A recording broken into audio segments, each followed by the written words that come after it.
অস্ট্রেলিয়ায় দাওয়া circle, Islami practice and দাওয়া সার্কেল।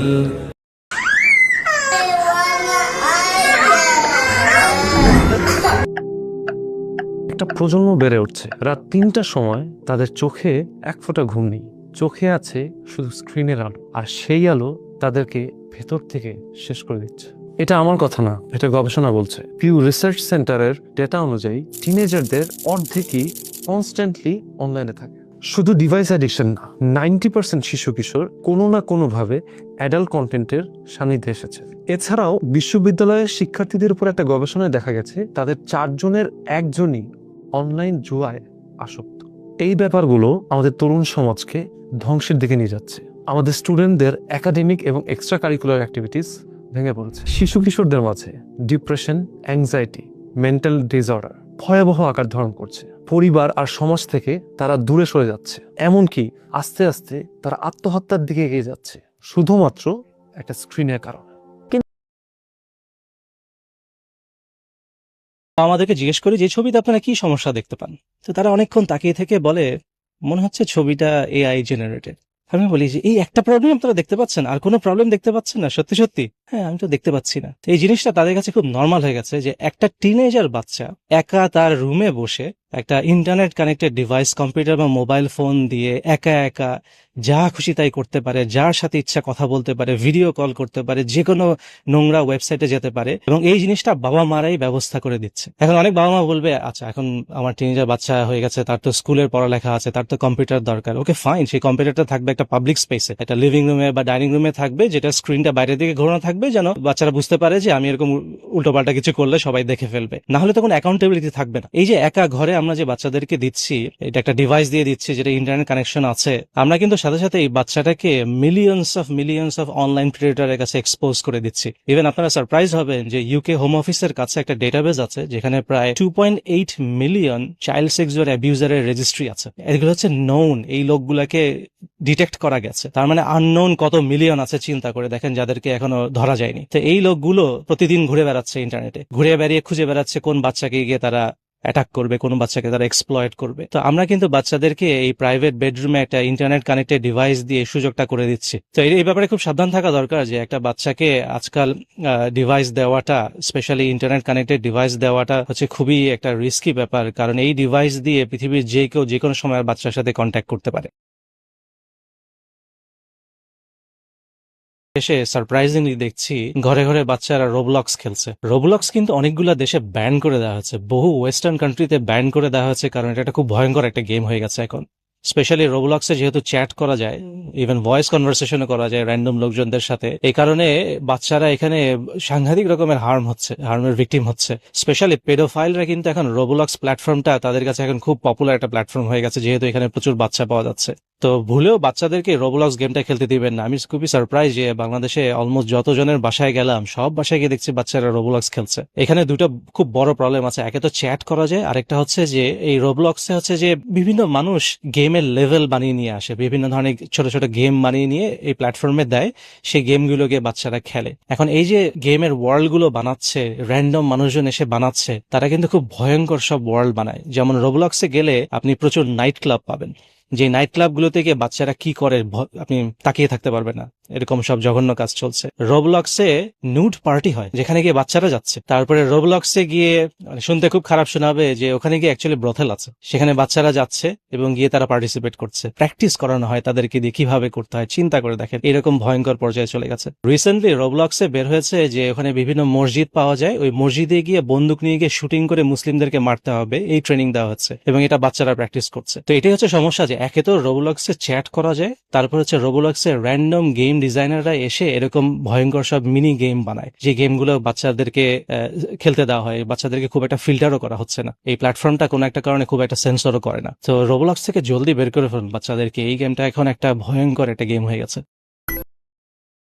এছাড়া আরো সিভিয়ার যে হার্মটা হয়, যেটা স্পেসিফিক্যালি আমার টিমগুলো দেখতো, সেটা হচ্ছে চাইল্ড অ্যাবিউজ টাইপের হার্ম, যেগুলো প্রস্টিটিউশন এক ধরনের হার্ম, যে বাচ্চাদেরকে অনলাইনে চ্যাটে এনে খুব নোংরা কাজগুলো করানো হয়, যেটাকে অনলাইন প্রস্টিটিউশন বলে। খুবই জঘন্য একটা ব্যাপার, যেটা ইভেন সাউথ এশিয়াতে হয়। আপনারা শুনলে হয়তো খুব অবাক হবেন যে এটা আমার নিজের জন্য খুব লজ্জার ব্যাপার ছিল, যে আমরা যখন টপ 10 কান্ট্রিগুলো দেখতাম মেসেঞ্জারে, যে কান্ট্রিগুলোতে এই ধরনের নোংরা কাজ সবচেয়ে বেশি হচ্ছে, টপ 3 এর মধ্যে বাংলাদেশ থাকতোই, যেটা দেখে খুব খারাপ লাগতো যে বাংলাদেশের মতো একটা মুসলিম মেজরিটি দেশেও এরকম সমস্যা এত বড় স্কেলে হচ্ছে। তো আমাদের প্যারেন্টসদের খুব সাবধান হওয়া উচিত যে সোশ্যাল মিডিয়া কিন্তু একটা খুব ভয়ঙ্কর ব্যাপার। আপনি সারা পৃথিবীর মানুষকে ওপেন করে দিচ্ছেন আপনার বাচ্চার সাথে যে কোনো সময় এসে কথা বলার জন্য। আমরা কিন্তু কখনো রাস্তাঘাটের লোকজনদেরকে আমার বাচ্চার রুমে ঢুকে তার সাথে কথা বলতে দিব না, কিন্তু আমি বাচ্চার রুমে একটা ডিভাইস দিচ্ছি, যে ডিভাইস দিয়ে আমাদের বাচ্চারা ভিডিও কল করতে পারে পৃথিবীর যে কোনো দেশের যে কোনো মানুষের সাথে। এটা তো একটা খুবই ভয়ঙ্কর ব্যাপার। এই কোনো প্রোটেকশন ছাড়া বাচ্চাদেরকে সোশ্যাল মিডিয়া দেওয়া, এটা ওয়ার্স দেন বাচ্চাদেরকে রাস্তায় একা ছেড়ে দেওয়ার মতো।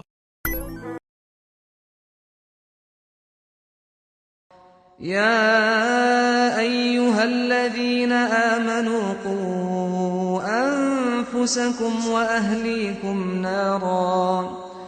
نارا وقودها الناس والحجارة عليها ملائكة غلاظ شداد لا يعصون الله ما أمرهم ويفعلون ما يؤمرون।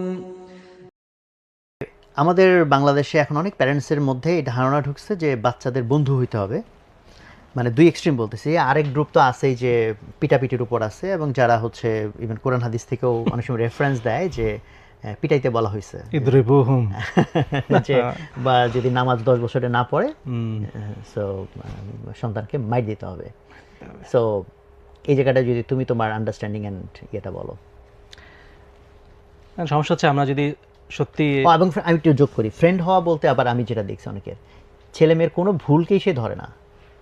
সে বলে যে আমি যদি এখন ওকে ভুল ধরি তাহলে ও মেবি আর আমার সাথে অন্য কোনো কিছু শেয়ার করবে না।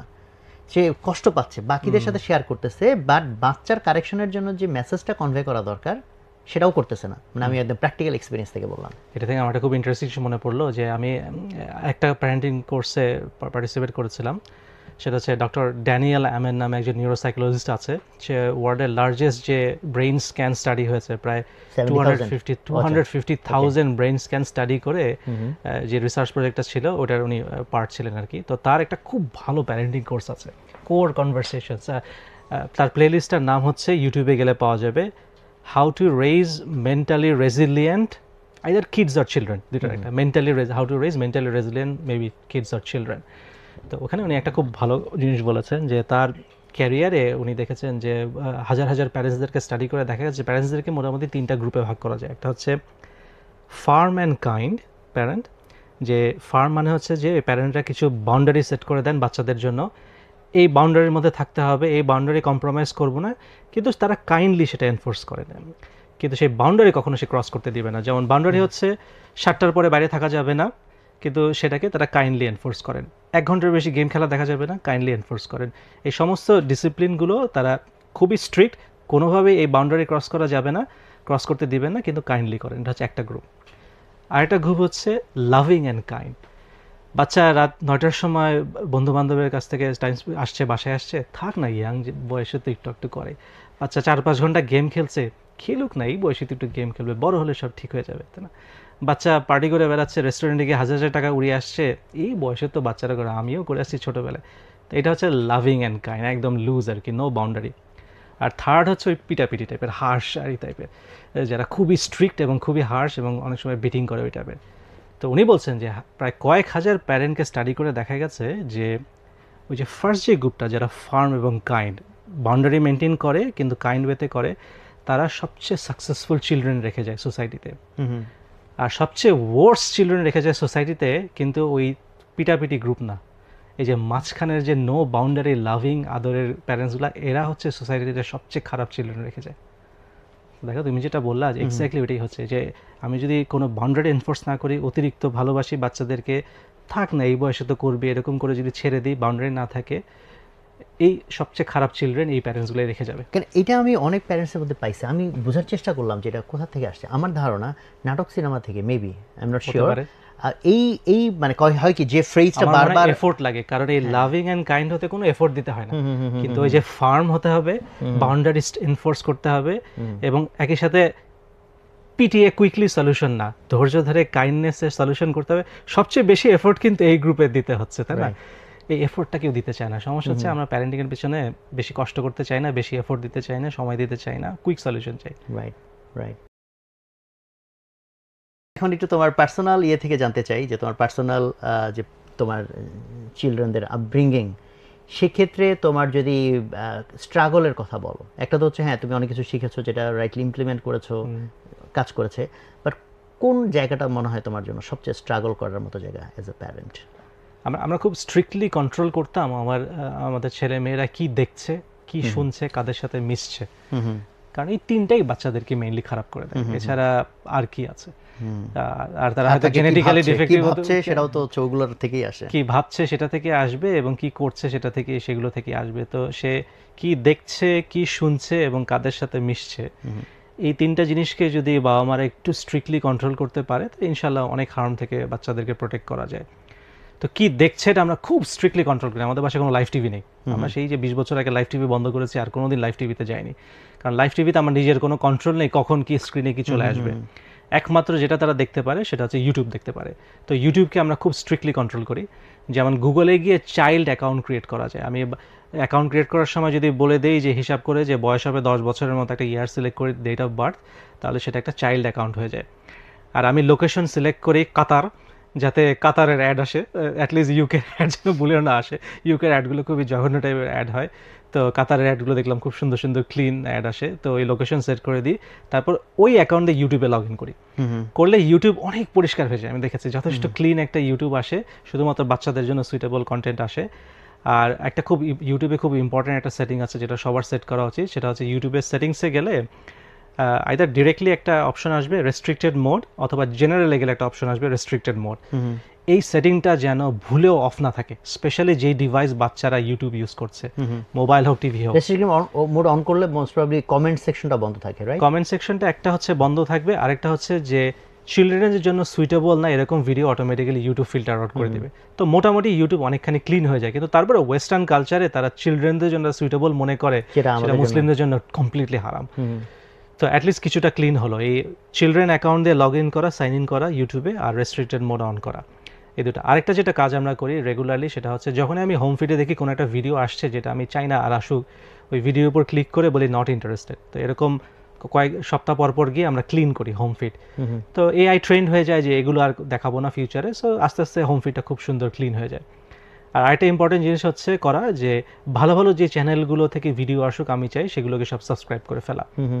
তো আমি এটা প্রায় করি যে বাংলাদেশে আমি যখনই আসি, যাদেরই বাসায় যাই, চুপচাপ গিয়ে ইউটিউবে গিয়ে রেস্ট্রিক্টেড মোড অন করে দিয়ে আসি, ব্রাউজিং হিস্ট্রি ক্লিন করে দিয়ে আসি, আর গিয়ে বেশ কিছু ভালো ভালো চ্যানেল সাবস্ক্রাইব করে দিয়ে আসি। তো বেশ কয়েকদিন তাদের টিভি ভালো থাকবে, আস্তে আস্তে আবার খারাপ হয়ে যাবে আর কি।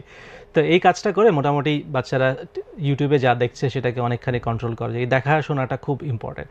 আর আমি আরেকটা কাজ করেছি, যেটা হচ্ছে যে ইউটিউবে বেশ কিছু ভালো ভালো চ্যানেল আছে যেখানে অ্যানিমেশন দিয়ে ইসলামিক টিচিংসগুলোকে খুব সুন্দর করে শেখানো হয়। যেমন ফ্রি কোরআন এডুকেশন নামে একটা চ্যানেল আছে, যেখানে শত শত ইসলামিক লেকচার, ভালো ভালো স্কলারের লেকচারে যে সুন্দর সুন্দর অংশগুলো আছে সেগুলোকে তারা খুব সুন্দর অ্যানিমেশন করে দেখিয়েছে। তো বাচ্চারা এই অ্যানিমেশনগুলো দেখতে খুব পছন্দ করে, প্লাস এদিকে ইসলামিক লেকচারও তার শোনা হয়ে যাচ্ছে। আমার লাইফে প্রায়োরিটিটা সেট করাটা খুব জরুরি।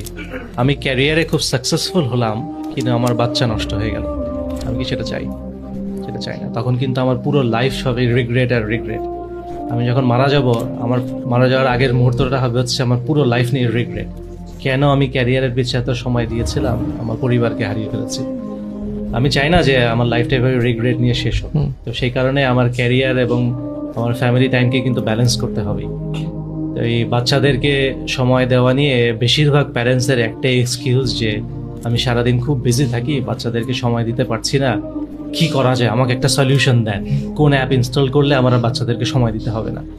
এই মাইন্ডসেটটাই তো একটা খুব ডেঞ্জারাস মাইন্ডসেট, তাই না? সে তার লাইফে সে রং প্রায়োরিটি সেট করেছে, এটা কিন্তু একটা বিরাট প্রায়োরিটি ডিসিশন মিস্টেক করে ফেলেছে সে প্রায়োরিটি ব্যালেন্স করতে হবে, যে আমার ক্যারিয়ারও মেনটেন করতে হবে, প্লাস ওইদিকে আমার বাচ্চাগুলোকে যথেষ্ট সাপোর্ট দিতে হবে। কারণ যেই ফ্যামিলিতে বাচ্চা নষ্ট হয়ে গেছে, সেই ফ্যামিলির যে কি অবস্থা, এটা যে নিজের চোখে না দেখেছে সে কিন্তু রিয়েলাইজ করবে না।